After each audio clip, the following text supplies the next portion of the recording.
Hier ist nu Onse Jeschicht van George Rampel nummer 31. Dit is de Brigge Radio CHPD, de plotische radiostation in Elmer, Ontario. Ik zie Hein Rampel en ik wens je een goede ontvang.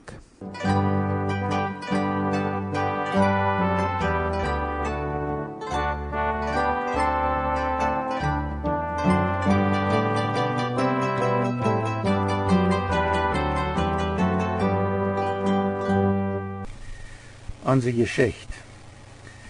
Ditmaal zijn we eerst waar de Oud-Kolonie een Kleingemeente landhandelscontract kort gevoerd ongeveer luidt, den zij 1948 merken als zij ook den rancho Los Hawaiis kochten. Daar nog een beetje meer van de 1948-49 Kanadische Mennonitische Einwohner in Mexico en dan daarvan wat met dem Jermoland geworden is, nadat de Mennonieten 5 jaar pachtcontract im Januar 1955 afrand. De Kleingemeente in Oud-Kolonie handelscontract van 1948 luidt kort gevoerd ongeveer zoals dit. Tussen de landverkoper en de Mennonitische landkoper van Canada is er tot een vereinbarung gekomen, dat de Kanadische Mennonieten den Los Hawaiis Rancho met zijn 52.000 akker land kopen voor $7 US den akker, also voor $364.000 Städtische Dollar. Wieder is vereinbart worden dat de koper voorts een vierdel van de $364.000 aanholen en dan in de nächste 3 jaar jeder jaar een drittel van de overige $273.000 met 6% Zinsen betalen. Am 4. Februar wordt das Handelskontrakt offiziell vorgemerkt, in dem Jakob Beiwieb, Jakob Neufeld, Bernhard Beidück en Isaac Beileuven den voor de Mennonitische Koper onderschrijven en de Estradas voor de verkoper. De Oud-Kolonie kochten een drittel van diesem Land en de Kleingemeente 2 drittel. Wils deze lied land over 3 jaar ganz uitholden, brukten zij aan ihre landschuld doch keine Zinsen tolen. Beide, de Kleingemeente en de Oud-Kolonie, kwamen 1948 en 1949 niet met Sieg naar Mexico, zoals de 1920er jaren Mennonitische Einwohner, aber mit eine Trucks. In dem Buch Hague Osler Mennonite Reserve, auf der 389. Seite ist ein Bild von Aaron Onraus, Johann Peilepkis und Heinrich K. Bergens Families. En die Truck, womit diese 3 Families 1948 taub nach Mexiko reisen. Wenn die Gelegenheit haben, das Bild zu besehen, dann habt ihr eine Idee von wo die meiste Oud-Kolonische Einwohner 1948 und 1949 von Kanada nach Mexiko kamen. Diese Oud-Kolonische Lied dürfen noch nicht mit Freiheit Autos fahren, bloß mit großen Trucks. Die Kleingemeinde brachten ihre Sachen auch mit ihren großen Trucks nach Mexiko, aber viele von ihren Familien kamen mit ihren Autos oder Pickups. Für diese 1948-49 Einwohner wird der Anfang in Mexiko al viel leichter als für die 1920er Jahren Einwohner. Sie brauchten all nicht so viel Fehler merken, beim sich dem Klima anpassen in Mexiko, als die 1920er Jahren Einwohner dort mussten. Dort mit dem Einakren richtig zu treffen, das können sie von der Johann Peters Familie lernen, die dort bei ihrer neuen Siedlung all viele Jahre geformt hat. Johann Peters war der älteste Sohn von dem damals sehr bekannten Geschäftsmann P.H. Peters von Borvalde. Bei der Johann Peters Familie konnten die neuen Einwohner sich immer alles befreien und bei ihrem Land bearbeiten können sie alles aufsehen, was an fehlt. Und die Santa Clara Sommerfelder wohnten auch und formerten auch nicht sehr weit auf, von wo diese neuen Einwohner handtragen und nach mexikanischer Ort formen lernen wollen, sodass sie sich auch bei diesem Lied all vieles befreien und auch aufsehen können. Sich bei mennonitische Formen, die fern von Kanada nach Mexiko gekommen wären, so viel het bevrouwen en aufteilen te kennen, dat wir ein großes Verrecht für die 1948-49 mennonitische Einwanderer von Kanada. Wer wären die Kleingemeinde, die 1948-49 von Manitoba nach Mexiko trocken? Für mich wären die Kleingemeinde, die 1948-49 von Kanada nach Mexiko kamen, so eine Mennoniten, die in ihre Kirchen auch noch bloß leider aus dem alten Gesangbuch sangen, aber ob die bei uns sogenannte Zollenwiesen. Nicht auf die lange Wiesen oder alte Wiesen, so als wir die sangen. Und die brauchten ihre Traktors all mit Gummreifen und fuhren all mit Trucks und Koren, was wir noch nicht dürfen. Warum sage ich das so? Na, weil's, wenn die oldkolonischen und kleingemeindlichen Delegaten bei uns danach bleiben, dann sollte ich zu abends manchmal lang an unsere Sommerstove oder Schlupfstove, hatte der ein Ängstchen ob und hatte ich Tau, was die Oomtjes sich an der anderen Stove mit unserem Vater vertalten von allerhand Sachen.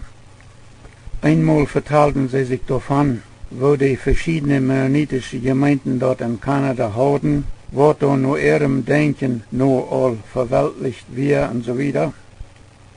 Ich will hier lang nicht alles vertalen, was ich da hier, aber eins fällt mir ganz besonders ab. Diese Männer stimmen scheinbar alle daran überein, dass wenn eine Gemeinde nicht mehr das alte Gesangbuch braucht, dann wird das für ein von den Tekens, dass die Gemeinde all ein bisschen verweltlicht wird. Aber wo noch das alte Gesangbuch gebraucht wird, auf die alte Wiesen oder die Zollenwiesen sangen, da stand das mit der Gemeinde noch recht. Ja. Das kann ich nicht gut verstehen. Denn wir hatten Evangeliumsbeker in unserem Haus, und unsere Eltern lehrten uns die Evangeliumslieder nur die Evangeliumswiesen singen. Sie lehrten uns die Lieder im alten Gesangbuch, nicht mal nur die alte lange Wiesen singen, aber auch nur Zollenwiesen.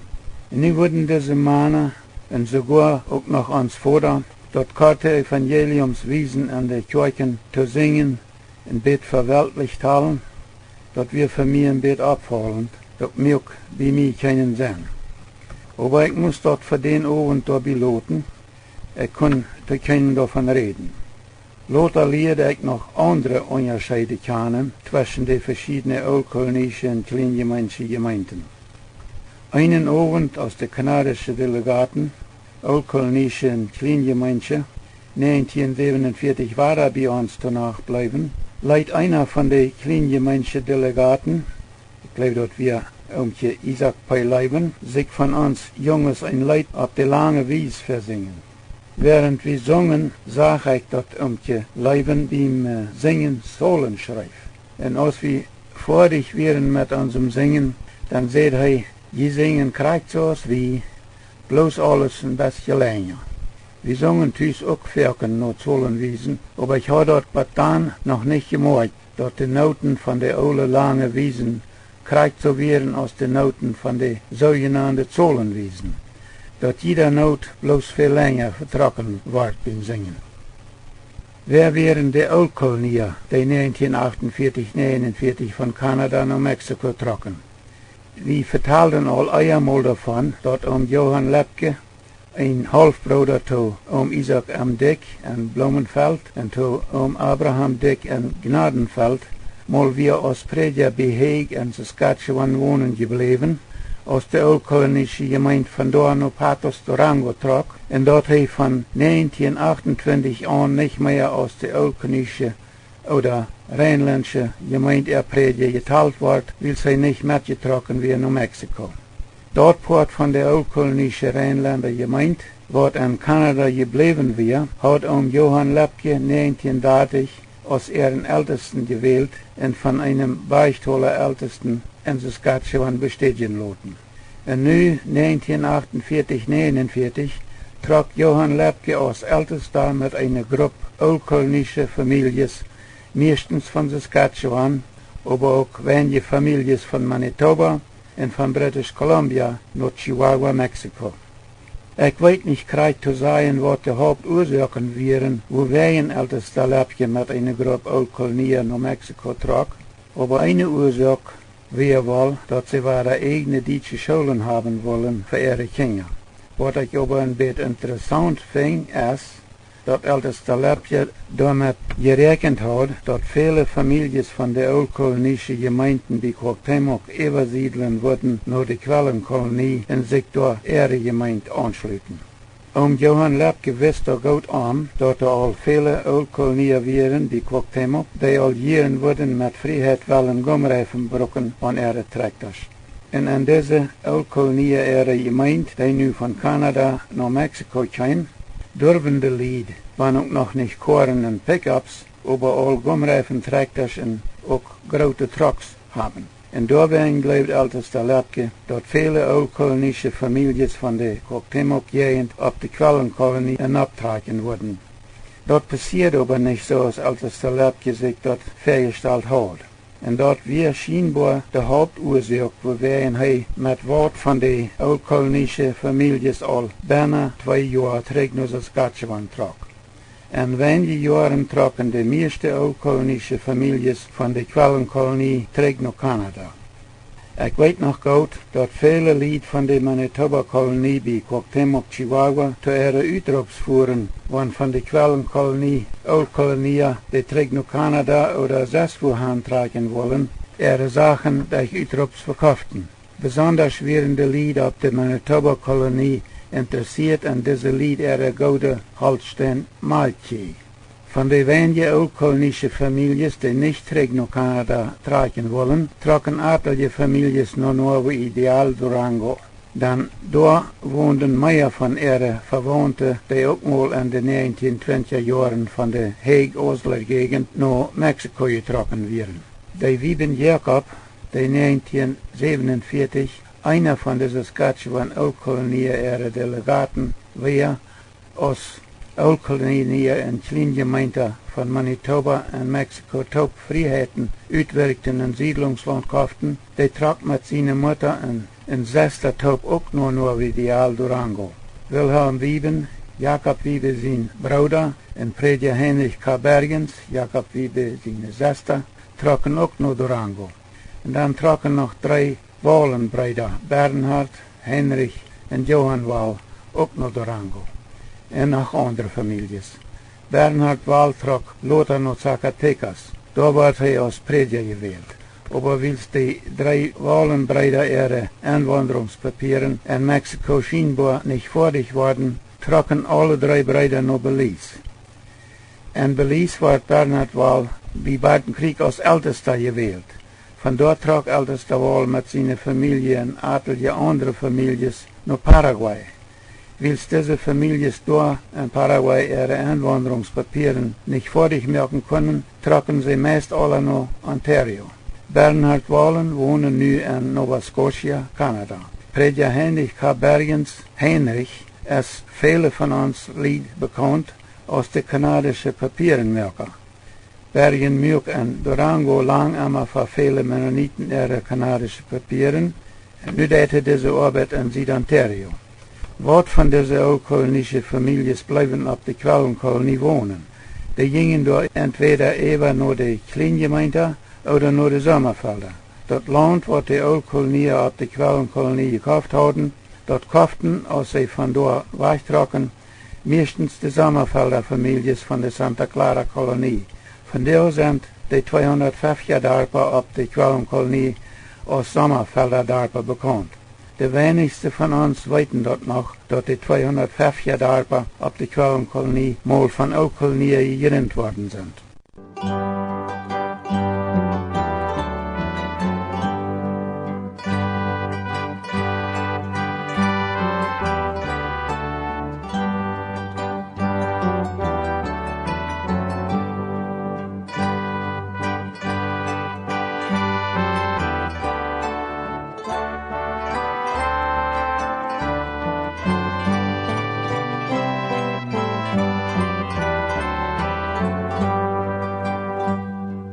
En nu willen we ons een beetje vertalen van de Kleingemeinde en de 300 Darper op de Quellenkolonie, die ook mal 1948, 49 daar aansiedelden. Ich weet nicht krijgt wat alles Ursachen dafür wären, dat eine Gruppe Kleingemeinde Familien von Manitoba, Kanada nach Chihuahua, Mexiko trocken. Bei meinen Eltern in Bloemenwood kwamen von Anfang an veel van de Quellenkolonie Kleingemeinde en ook veel Oudkolonieën. Den ihre Delegaten wären mit unserem Vater gut bekannt geworden und dadurch kamen viele von den neuen Einwohnern nach uns. Die kamen auch, wenn sie mal nach Quackteimok fahren mussten, vielmals bei uns an, an unserem kleinen Buchhandel und Dreckergeschäft ihre Geschäften zu verrichten. Als ich dann 1950 in Bloemenwood Schullehrer geworden war, dann kam, ich glaube, dass wir 1951, eine Gruppe von 4 Kleingemeinde Schullehrer meine Schule besuchen.